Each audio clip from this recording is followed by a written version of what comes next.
Hey everyone, tonight's video is one I've been sitting on for a while because some of these accounts genuinely stayed with me after I read them. These are the kinds of stories where nothing can be fully explained, and that's exactly what makes them worse. So get comfortable, turn the lights on if you need to, and let's get into it. And if you enjoy content like this, please like, subscribe, and drop a comment below. It really does help more than you think.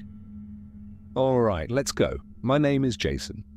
I was 27 when this happened, working overnight security at a mid-sized logistics warehouse on the edge of an industrial park. It wasn't glamorous work, but it suited me. I've always been someone who does better at night than during the day. Something about the quiet of it. The way everything slows down after midnight, and it's just you and the hum of the building and your own thoughts.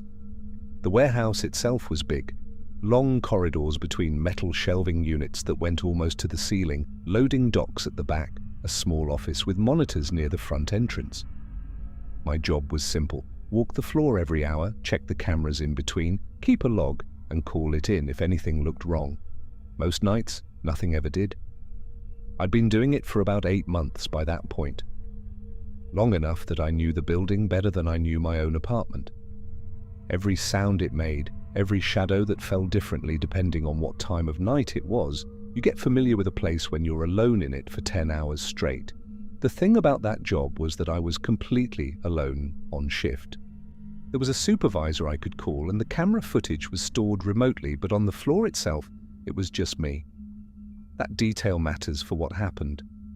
It was a Wednesday night, roughly 2 a.m. I'd done my first floor walk without any issues, poured my second coffee, and was sitting in the office reviewing the camera feeds like I always did. Everything looked fine: shelves, loading dock, back corridor. Nothing moving, nothing out of place. Then I noticed something on camera 3, which covered the middle section of the warehouse. There was a shape near the base of one of the far shelving units that I didn't recognize. Dark, low to the ground. The image quality wasn't great in that part of the building, so I told myself it was probably a dropped box or a pallet someone had left during the day shift. I almost moved on. Then it moved. It was subtle, not dramatic. Just a slight shift, like something adjusting its weight. I leaned closer to the screen. It stopped. I kept watching for a few minutes. Nothing else happened. I want to tell you, I immediately picked up the phone and called someone. But that's not what I did. What I actually did was talk myself out of it. I thought about how embarrassing it would be to call my supervisor at 2 a.m. because of a shadow on a grainy camera. I told myself it was probably a rat. We had occasional problems with them getting in through the loading dock area. Made sense. So I did my next floor walk. I went through the front section first, which was normal. Then the side corridor. All fine. When I got to the middle section where camera 3 was pointed, I walked slowly. I told myself I was just being thorough. The truth was, my body was already telling me something I wasn't ready to listen to. I found the shelving unit. There was nothing there. No box, no pallet, no rat. Just clean concrete floor. And for a second, I felt relief, like I had just confirmed that my brain had invented a problem out of nothing. Then I heard breathing. Not far away, close. The kind of close where you stop walking because your legs just do it without you deciding to. I turned around slowly, and in the gap between 2 shelving units about 12 feet behind me, there was a man. He was crouched low, almost folded into himself, pressed against the side of the shelf in a way that made it obvious he had been trying not to be seen. He was watching me, completely still, the way you go still when you realize you've already been spotted. We looked at each other for a moment that felt much longer than it was. I remember specific details. His jacket was dark, zipped up to the chin. His eyes were wide and dry, the kind of look you see on someone who has been holding their breath for a long time. He wasn't young, mid-40s maybe older. And there was something in his right hand that caught the light in a way I didn't like. I didn't run. I don't know why. I think because running felt like it would trigger something. like it would change the situation from whatever it currently was into something worse. I said, as evenly as I could, that I needed him to show me his hands and step out from between the shelves. He didn't move right away. A few seconds passed, then he stood up slowly, and when he did, I could see what was in his hand more clearly. It was a zip tie. One of the large, heavy-duty kind we used for securing pallets. He was holding it loose at his side, not raised, just there, like he hadn't decided anything yet. He said he wasn't going to hurt me. His voice was flat, not aggressive, but not reassuring either. The kind of flat that doesn't give you anything to hold on to. I told him I was calling the police and that he needed to stay where he was. What he said next is the part I still think about. He said he'd been waiting for the right person, that he'd been in the building for 2 nights already, and that I was the first one who had noticed him. He said it like it was a compliment. I had my phone out by then. He watched me dial and didn't move. He didn't run. He just stood there in the aisle with that zip tie in his hand while I called it in. And the whole time he watched me with that same expression. Not angry, not panicked, just patient. The police arrived in about 11 minutes. They took him into custody without any resistance. He walked out with them calmly, which was somehow more unsettling than if he had fought, like the whole thing had already gone the way he expected. I found out later through the investigation that the way he had gotten in was through a gap in the loading dock seal, small enough that you'd never think a person could fit through. He had been sleeping in the building during the day and moving around at night.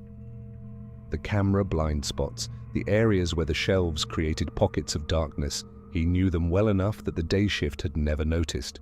What he intended to do, whether that night specifically or at some other point, I was never clearly told.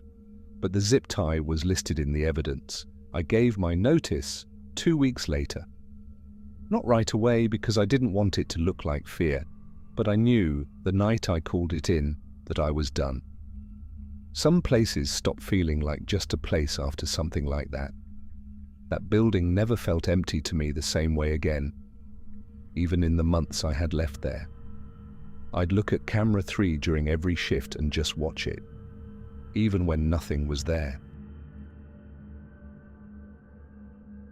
I'm Renee. I was 24, fit, outdoorsy. The kind of person who goes hiking alone on a Saturday morning without thinking twice about it, because I'd done it dozens of times and nothing had ever happened. The trail I chose that day was one I'd done before, a couple of years earlier, with a friend. It was about an hour from my apartment in a state forest. Not a heavily trafficked route. That was part of why I liked it. It wasn't crowded or maintained in that overly commercial way. It felt like actual nature. Long stretches of narrow path through dense trees, a ridge with a good view about 3 miles in, then back down a different route that looped you to the parking area. I started early, before 8 a.m. The parking lot had 2 other cars in it when I arrived. I remember thinking that was about normal for that trail on a weekend morning. I signed into the trail register, which I always did, locked my car, and started walking. The first 2 miles were fine. Good, actually. Cool air, light coming through the trees at a low angle, the kind of morning that makes you feel like you made the right decision. I was about 20 minutes from the ridge when I noticed a man coming down the trail toward me. There was nothing immediately wrong about this. Hikers pass each other on trails all the time. You nod, maybe say good morning, move on. That's just how it works. But as he got closer, I noticed he wasn't dressed for a hike. Not in a dramatic way, not like he was in a suit or anything, just off in small ways. His shoes were wrong, clean, flat-soled, like sneakers you'd wear to a grocery store. He didn't have a pack, not even a small one, which meant no water, no supplies. And he was walking fast, faster than the terrain really called for, like he had somewhere specific to be. He passed me with a nod and kept going. I kept going. I got to the ridge, sat for a few minutes, drank some water, took in the view like I always did. Nothing felt wrong at that point. I'd already moved past thinking about him. On my way back down, maybe a mile into the descent, I heard footsteps behind me on the path. not close, but present. I slowed my pace slightly, expecting whoever it was to catch up and pass me the way hikers normally do. The footsteps slowed too. I sped up. So did they. I want to be precise about this because it matters. I tried to tell myself it was coincidence twice. That's how long it took before I stopped pretending. I rounded a bend where the path widened briefly near an old fallen tree, and I turned around to look. It was him. The same man. He was about 40 feet back, and when I turned, he stopped walking immediately, like he hadn't expected me to turn around so soon. We stood there looking at each other for a moment. Then he smiled, and I started moving. Not running yet because I was calculating. Running on that terrain meant risking a fall, and I was still more than a mile from the parking lot. I walked fast, keeping my steps controlled, listening hard for his footsteps behind me. They were still there, steady, matching my pace. I had signal, barely, and I called my sister while walking. I told her exactly where I was, what trail, which section of it, what the man looked like. I said it loudly and clearly, not because she could do much in the moment, but because I wanted him to hear me say it. The footsteps behind me slowed. I kept talking to her, kept describing where I was, and I did not stop moving. When I reached a section of the trail that crossed a firebreak road, a maintenance road that cut through the forest, I took it instead of continuing on the path. It was a longer route back, rougher, but it was open and visible in a way the trees weren't. By the time I reached the parking lot, I couldn't hear him anymore. My car was the only one left. I got in, locked the doors, and sat there for a minute with my hands on the wheel before I felt calm enough to start the engine. As I was pulling out, I saw a figure emerge from the tree line at the edge of the lot. He stopped when he saw my car moving. I didn't stop. I drove straight out and didn't pull over until I was back on the main road with traffic around me. I called the park ranger station when I got home and reported it. They took the description. I don't know if anything came of it. I never went back to that trail. The part that I keep returning to is the shoes, how unprepared he was for actual hiking, which means he wasn't there to hike. He was there for some other reason, and he had been on that same trail at the same time as me, and then behind me, and then watching me leave. That's what I sit with. Not the fear of what might have happened, just the certainty that it was deliberate. My name is Joel. I was 31, living alone in an apartment on the third floor of a building that held maybe 12 units. It was in a mid-sized city, decent neighborhood, the kind of place you feel reasonably safe without really thinking about it. I'd been there for 2 years. I knew a few neighbors by face, a couple by name. Nothing exceptional about the building or the street. It was just where I lived.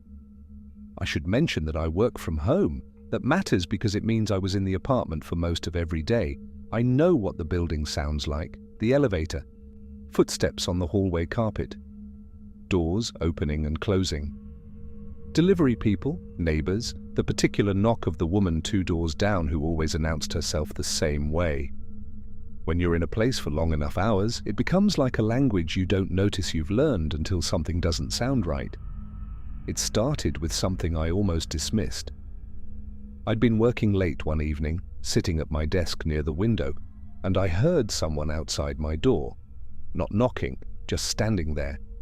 The carpet in the hallway is thick enough that footsteps are usually muffled, but you can still hear them if someone is moving. What I heard was stillness. That particular kind of stillness that means someone has stopped. Right outside. I looked at my door. It was locked, deadbolt turned.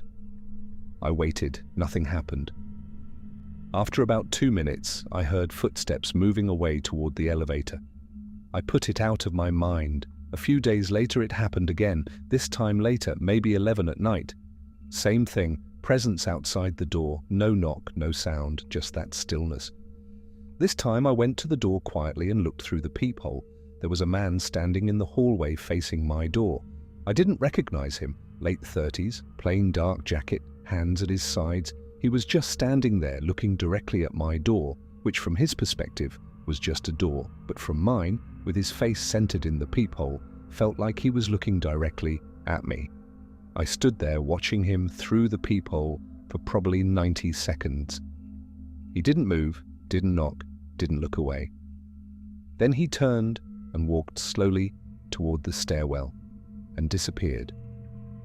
I called the building's after-hours line and reported it, gave a description. They said they'd look into it and let me know. I never heard back. The third time, he knocked. 3 slow, evenly spaced knocks, the kind that aren't urgent, aren't friendly, just deliberate. I was in the kitchen and I froze. I didn't answer. I went back to the peephole and he was there again. Same jacket, same posture, standing back slightly now, waiting. I stood at that door and didn't make a sound. After maybe 3 minutes, he knocked again. Same rhythm.